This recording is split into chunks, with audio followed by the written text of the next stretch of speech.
सोचिए, सिर्फ 7 साल की उम्र, जब बच्चे माँ की गोद में सोते हैं, उस उम्र में एक बच्चे को दुश्मन के किले में भेजा गया ताकि अगर वो मरे तो एक साम्राज्य बच जाए। इतिहास इसे समझौता कहता है, लेकिन असल में ये एक बच्चे की पहली कुर्बानी थी।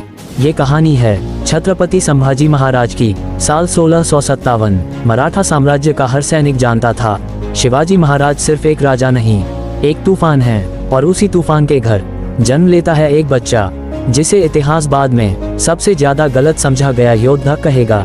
नाम रखा गया संभाजी। लेकिन ये बच्चा किस्मत से लड़ते हुए पैदा हुआ था। जब संभाजी सिर्फ 7 साल के थे, तब मुगल बादशाह औरंगजेब शिवाजी महाराज को घुटनों पर लाना चाहता था। मुगलों की एक शर्त थी, शिवाजी अपने बेटे को हमारे पास भेज दें। एक पिता के लिए इससे बड़ा दर्द क्या होगा। लेकिन शिवाजी महाराज जानते थे, अगर वो झुके तो पूरा स्वराज्य झुक जाएगा। और इसीलिए 7 साल का संभाजी दुश्मन के किले में भेज दिया गया।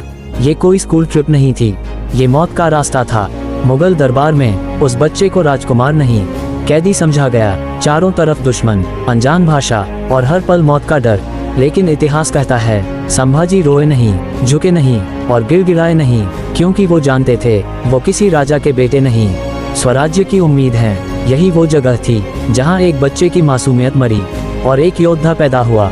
शिवाजी महाराज ने अपने बेटे को सिर्फ तलवार नहीं सिखाई थी, उन्होंने सिखाया था, अगर जीना हो गुलामी में तो मर जाना बेहतर है। संभाजी ने वही सीखा, वही जिया। इसीलिए जब वो वापस लौटे तो वो एक बच्चा नहीं थे, वो डर को जीत चुका इंसान थे। लोग कहते हैं संभाजी कठोर थे, गुस्सैल थे, लेकिन कोई ये नहीं पूछता, क्या आपने 7 साल की उम्र में मौत का सामना किया है। जो बच्चा मौत देख ले वो जिंदगी से नहीं डरता। और यही वजह थी, जब समय आया, संभाजी महाराज ने औरंगजेब की पूरी ताकत को चुनौती दी। लेकिन कहानी यहीं खत्म नहीं होती। जिस बच्चे को 7 साल में मरने भेजा गया, वही इंसान आगे चलकर इतिहास की सबसे दर्दनाक शहादत देता है।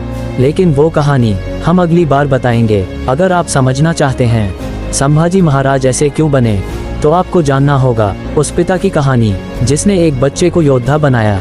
लेफ्ट साइड पर देखिए महाराणा प्रताप की अनसुनी कहानी और राइट साइड पर सब्सक्राइब कीजिए, क्योंकि यहाँ इतिहास सिर्फ याद नहीं किया जाता, महसूस किया जाता है।